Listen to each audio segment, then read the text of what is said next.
and gentlemen, will you please put your hands together for Harry Hill and the royal family of Hill?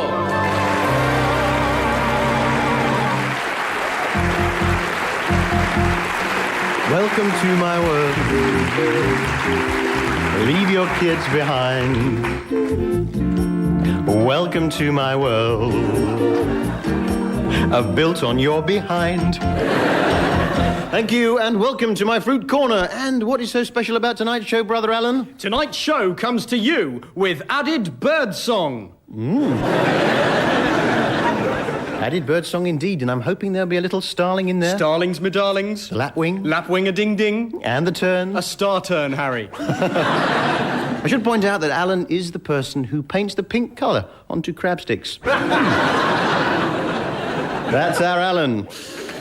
And without further ado, we go over to the Cliff Ranger Singers in their singing booth to ask what our theme is this week. Police and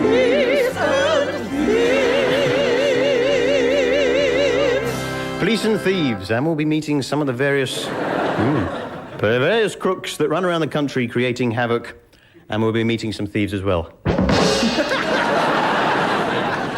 What a show we've got for you tonight with the help of Mum. Hello. Dad. Hello. And he's here. Yes, he's here. He's half boy, half oyster. The tiny 3-year-old imp boy, Alan Hill.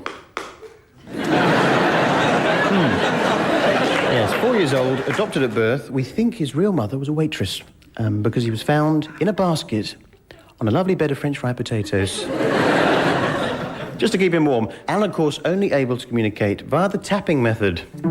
Little Ellen goose tip, tip, tip. That's 1 tap for yes. Tip, tip, tip. 2 taps for no. Tip, tip, tip. And the theme from How to express relief. I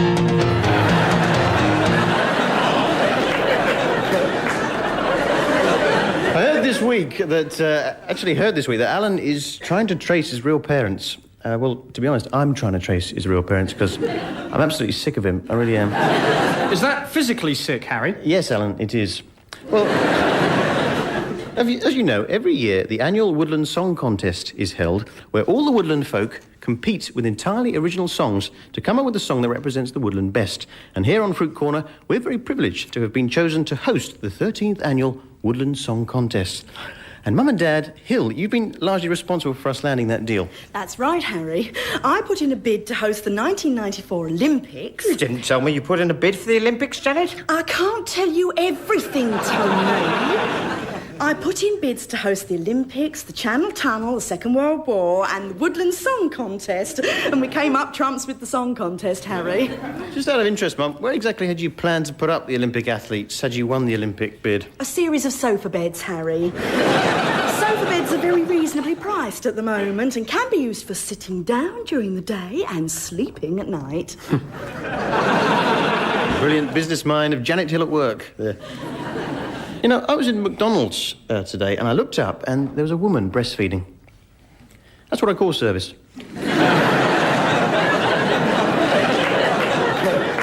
Now, they get an extra gold star for that, you see. Now, Alan, are you trap profiling this week? Yes, Harry, I am. This week, Harry, I am profiling the sun trap. Really? Many people have a son who is perhaps a little wayward, or just plain annoying, or maybe he's only able to communicate by, say, tapping. Just a minute. Alan, come here. Look, Alan, this sun trap, surely, Alan, surely a sun trap is an area of land that is blessed with more than its fair share of sun. That's sun, S-U-N, rather than sun, S-O-N, a small male offspring. Are you fed up with the boy or not? Wait there. Mum, would you just take little Alan into the special pressurised soundproof booth? Come on, you. Yes, see you a little later on, Alan. He's in, Harry. Right, the sun trap. First of all, you hoist a musical instrument. Musical instrument? Yeah, a grand piano for a large boy, or something like a piccolo for the smaller child. I see. You hoist the grand piano on a pulley system high into the rafters, like so. Come on, Dad, put your back into it, come on. I see. They're just standard rafters there, are they, Alan? Yes, standard EEC rafters, Harry. Now, attach the other end of the rope to this peg, driven firmly into the ground. directly underneath the musical instrument. Then you place your bait. And what would your bait be, O gleeful trapper? Something tailor-made to attract the boy. Yes. Something that the boy might have something in common with. Yes. Something that the boy might be able to easily communicate with. You mean? A woodpecker, Harry. Brilliant. That's it, little fella. Yes, now, you see, I enticed the woodpecker into place with a little cup of Strongbow cider, Harry. They like that, you know. I know, they love it. They love it. I'll put a biscuit in there now. And the trap is set! Now, stand back and wait for your son to be trapped. Mum, would you release little Alan from the high-pressure, sound-free booth? Yes, Harry. Here he comes. Mum's the word now. Right. Now, he's seen the woodpecker. He's coming up. He's going towards it. He's... Oh, no! He's moving away. Oh, shame. Well, look, Alan, leave the trap set. Then if he goes for it later on, all well and good. And that's the sound that tells us it's time for our first police or thief. Tony Dadhill, what'll it be? I detect DC Simon Cox, a policeman who likes to eat ants.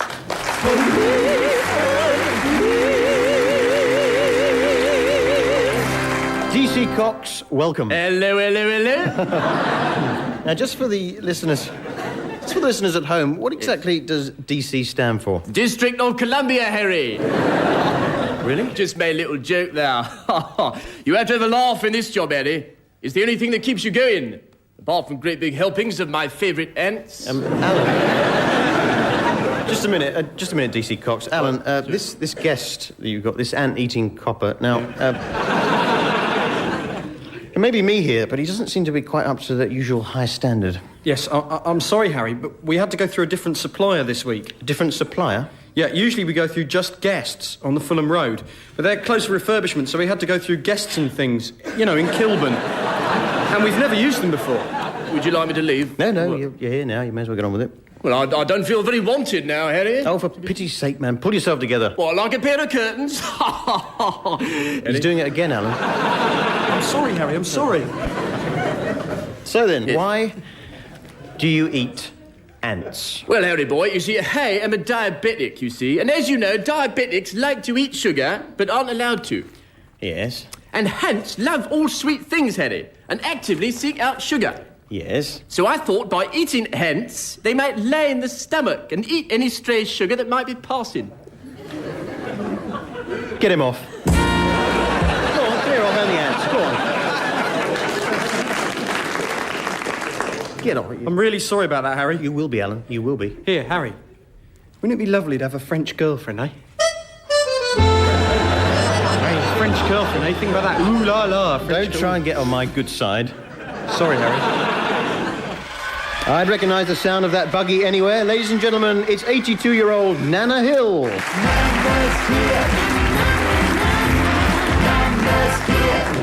You may be interested to know that this week, Nana is test driving the Armstrong-Siddeley electric car. Points out of 10, Nan, for the Armstrong-Siddeley? 4? 5. 5. Oh, very well done. Is it the, 5, I think, Harry, because it is electric, as you know, and I care very deeply about the environment. Electric car, which means cheap to run, even if the extension need there is perhaps a little bit limiting. Right, Nana, you're going once again to share with us some of your magic moments from your full 82 years on this earth, from 1911 through to 1993. Nana Hill, what have been your magic moments? The river of life has been long and broad, and I pray it never stops. But the occasion I hold dearest of all was when I was in the audience for Top of the Pops. I stood next to Peter Powell, and the Slade were on, I'm sure. Then I fell over with a dizzy turn and narrowly missed mid-ewer. Nana's magic moments there. What a full and active life she has seen.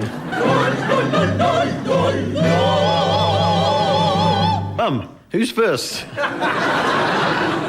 Who's first on the stump for the Woodland Song Contest? Representing the middle part of the woodland is 11-year-old Paul Bunn, a singing squirrel. Paul is 11, likes nuts, and is shortly to sign a deal with Tree Records. Ladies and gentlemen, Your Majesty, Paul Bunn. with You Got Me in a Hazelnut World.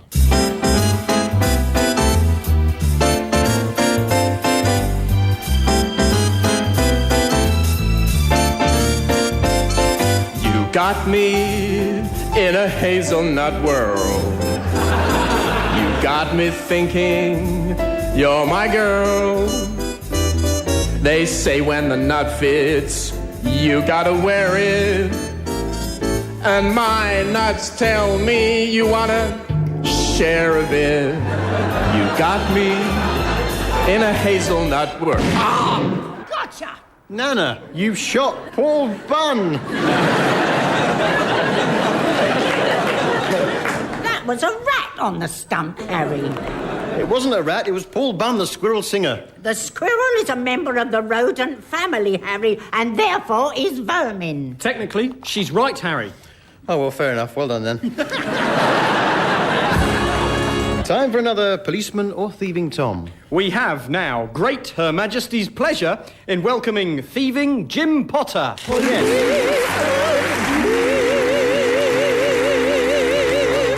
Jim, welcome. Well, it's a pleasure to be here, Harry. You've got an unusual hobby that you picked up in prison. Yes, Harry, I paint crab sticks. You paint the crab... I thought you painted the crab sticks, Alan. I'm sorry, Harry. It was just a childish boast of mine.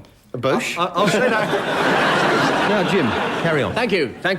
I got bored with plain old pink, so I took it a stage further, you see. I started to experiment. Ooh. To each crab stick, I took me oil paints, and I painted all the old masters, and my canvas was crab meat. And you've got some of them here, haven't you? Oh, look, that really is... Michelangelo's Madonna with Child. Mm-hmm. Constable's The Haywain. Oh, lovely. A Study in Turquoise here. Van Eyck. No, David Icke, that one. Jolly good. Remarkable, the way you've worked in the different textures there. You get a little bit more for your decorated crab sticks, do you, than just for the plain old pink ones?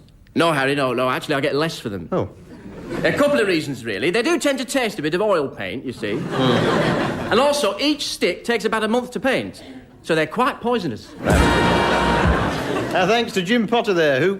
Jim, can I have my wallet back, please? Oh, damn, sorry. You were in prison once, weren't you, Dad? Yes. I was arrested whilst driving a brown P registration maxi. And the offence?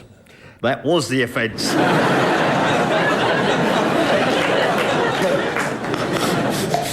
There he goes. Go on, Alan, go on. He's approaching the trap, but... No, he's not biting. We'll leave it up. A bit more luck later on. Well, we get a lot of letters on the show, don't we, Alan? Yes, Harry, we do. Gets all the best lines. I've had a letter from regular listener Bunty Hoven, who writes, Dear Harry, can I have a signed photograph of you paying me £500 in cash?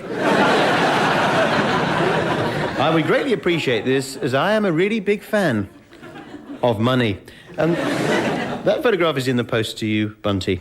Well, here's an interesting item, isn't it, Alan? This one. Yes. We've had evidence sent to us here at the Fruit Corner that controversial singing-songwriting duo Simon and Garfunkel never actually got on. And in fact, no, they didn't. And we've got evidence that Paul Simon used to beat up Art Garfunkel when he didn't get it right. What's the story on this one, Alan? Well, Harry, if we listen closely enough to their hit song, The Sound of Silence, we can actually hear Simon hitting Art Garfunkel. Hello, darkness, my old friend. Oh!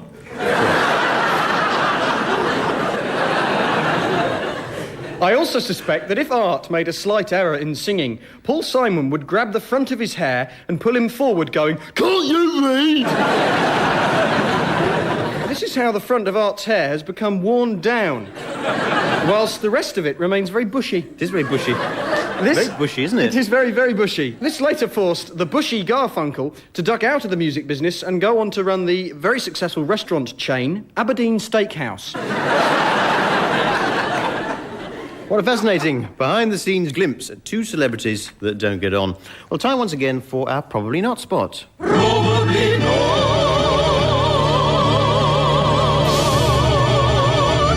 Tony Hill. We have a letter from a Mrs. Ricky Starkey who says, could the Labour MP for Brent East, Ken Livingstone, be an amphibian?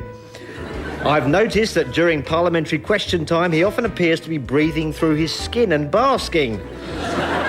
Far from being an ordinary human being, surely what we are seeing is a highly sophisticated newt. Well, Ken Livingstone, an amphibian, the answer to that must surely be... Probably not. But if you're listening, Ken, do give us a call. Dad, look, why are you dressed in women's clothing? Well, Harry, by dressing up as a woman, I have successfully avoided national service for the last 40 years. It was abolished in 1960. Eh? Now... I tell you what, I got up this morning and there was a spider in the bath. So I'm standing there, come on, hurry up, got to go to work, you know. Oh, because it's bad luck to kill a spider, isn't it? But worse luck to kill a pedestrian, because they got the law stacked on their side, as I found out, to my cost. Now, we've met a thief, we've met some of the nation's police force, but what about the victims? We go now to a victim with a very unusual story as we welcome Martha Tidvale. Hello, Harry back. I'm very nervous. All right, darling, now... You were the victim of a very unusual attack. Tell us about that. Well, Harry, I was lying in my bed, see, and I hear these footsteps coming up the stairs. Oh, All right. Well, I'm a little Welsh dresser. Harry's here. Carry on now, carry on. Footsteps up the stairs. And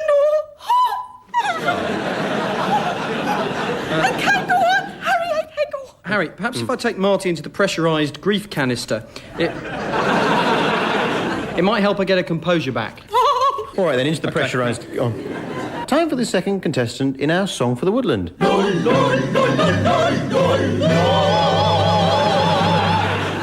We welcome Megumi, an ant who represents the lower area of the woodland. The lower regions support many insects in various stages of development, from the lowly maggot through the dormant pupae to the beautiful newsreader Anna Ford.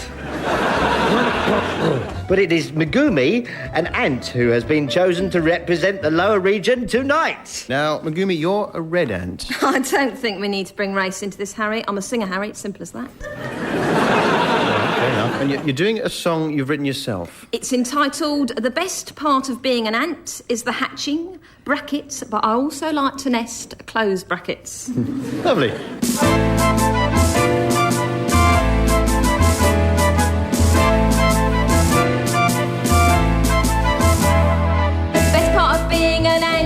Is the hatching, but I also like to nest. I build up my nest from feces that I've made with my nephews and nieces. Best part of being... Oh, yum, yum, I love ants. DC Coctuvine Megumi. Oh, sorry, was it important? I like the red ones, they're a bit sweeter. Alan Hill, kindly control your guests. Come on, you. I'll phone the agency to come and pick him up, Harry. You're in big trouble over this, Alan Hill. It's time for Police or Thief. We give a statutory fine welcome to Ian and Robert Mills of the Metropolitan Police's exclusive Eunuch Squad.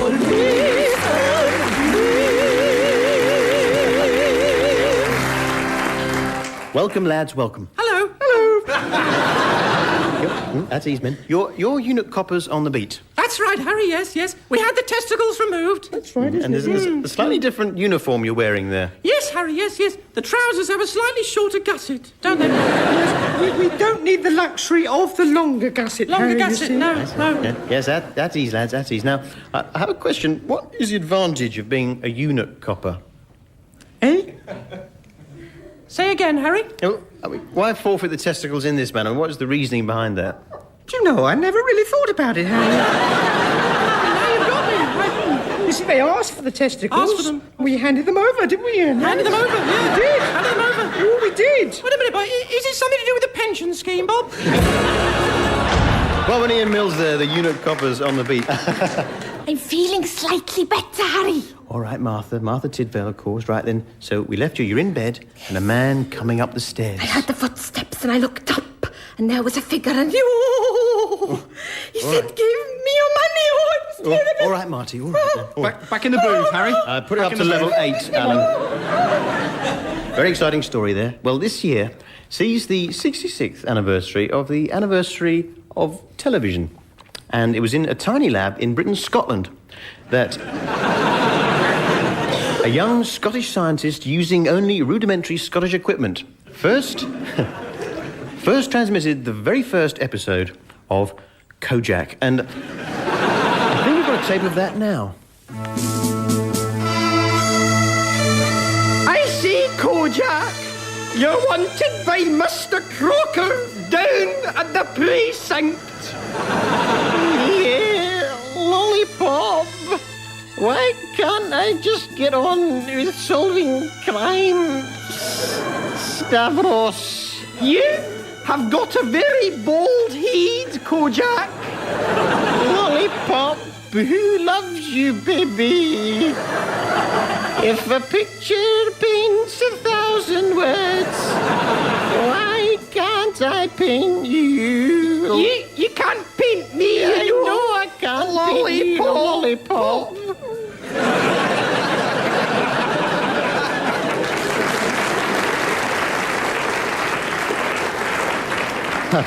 The very first ever episode of Kojak there. Mum, you've been very quiet there with your ice lolly. What have you been up to this week? Harry, I've been selling arms to the Contras. Mum, I'm surprised at you. Not what you're thinking. Arms, Harry. Prosthetic limbs. Arms to people with no arms. Thank heavens for that. So that then they're able to fire the guns and tanks I've been flogging them for years. Look for the gap in the market, Harry. Mum there with a fine head for business.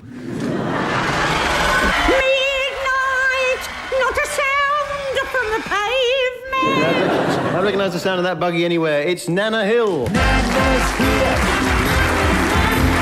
Nana's here. Leave that boy alone, Nan. You'll do him harm. On second thoughts, go on, Nan. Go on. I'm sorry, Mum. Now, Nana, what pray brings you to these territories, O masterful one? Bigamy, Harry. Bigamy? Yes, Harry. This week I have been practising the ancient and scientific art of bigamy. But you're not married. Grandad Hill died 3 years ago from asbestos poisoning. 4 days it took to cremate him. This week I married 3 different men. And how did you manage that? By muscling in on their weddings, drugging the wives-to-be, and taking a plaster cast of their faces. I had these casts made into latex rubber masks. Not one of them noticed the difference until they got me back for the honeymoon. I've been to Portugal, Hook of Holland, Beirut. But why, Nan? Why? Why? For the reception, of course. I love buffet food. Nana Hill there. I'm feeling much better, Mr. Hill. You sure, Martha? You're still crying a bit, aren't you? I always cry, Harry. I can't help it. Even if I'm asleep standing up nowadays, I do it to reduce the blood flow to the eyes. Tell us your story. Well, the masked figure held a knife to my face. Oh, it was terrible. I demanded money, but as he did so, the mask slipped down, and I realised it was... Yes? Me! Hey? It was me! I was holding myself at knife point. Alan? Yes, Harry? Is she from that same agency? Yes, Harry. Get her out.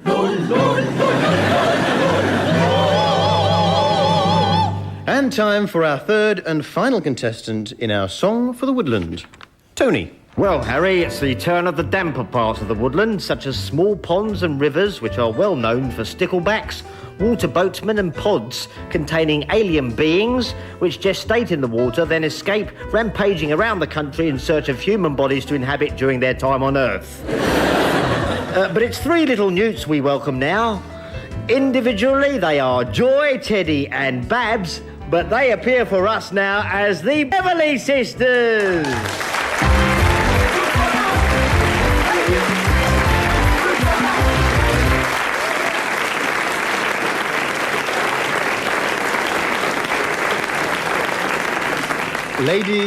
Ladies, welcome. Hello, Harry. Hello, Harry. No, Nana, you are not a Beverly sister. Mum, would you just... Come on, you. Sorry about that. Don't worry, Harry. Big fans, by the way. Now, come on, at ease. Now then, who's who? I'm Teddy. My name's Joy. And I'm Babs. And together, we're the Beverly Sisters. And I'm Nana Beverley. Nana, shut it. Now, you're all right there, you three. You don't need a little rock pool or anything. Oh, no, Harry. We breathe through our skin and have primitive lungs. OK, well, I wonder whether you could, as a special favour for me, just sing a little song. Can I join in? Nana wants to play her teeth. Oh, that would be nice, wouldn't You sure you don't mind? it? Not at all. Jolly good, as they make their way over to the tree stump, ladies and gentlemen, accompanied by 82-year-old Nana Hill on the false teeth, the Beverly Sisters. Sisters, sisters, there were never such devoted sisters. Never had to have a chaperone, no sir. I'm there to keep my eye on her. Caring, sharing, every little thing that we are wearing. When a certain gentleman arrived from Rome, she wore the dress and I stayed home. All kinds of weather we cling together, the same in the rain and sun.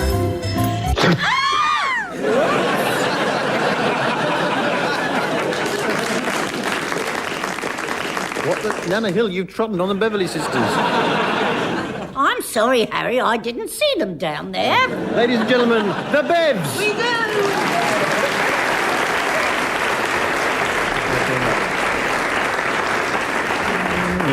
Yes, indeed, and we now go back to Jan and Tony Hill for the scoring.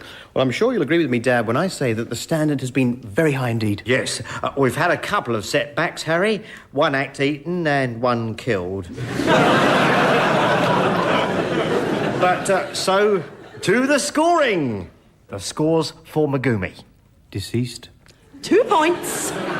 2 points. A low score there for Meg. Not much consolation for her husband and Anne Colony. For Paul Bunn. Also deceased. 1 point. 1 point. A very low score for poor Paul Bunn. New album on its way. I must say it's looking very good for the Beverleys. The Beverly Sisters. Partly squashed. 7 points. 6 points. Nana Hill. What's this? A late entry from Nana Hill? 18 points.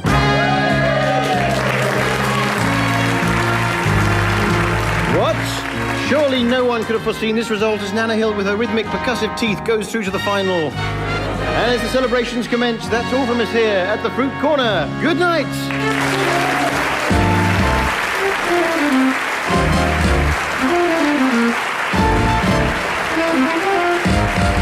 That was Harry Hill in his Fruit Corner.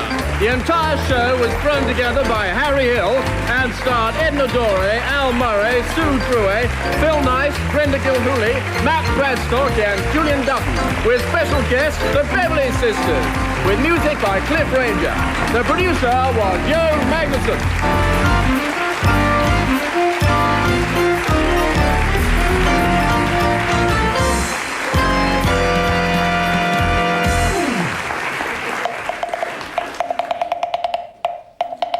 Come on, little woodpecker. It's time to go. Alan Hill, you're fired!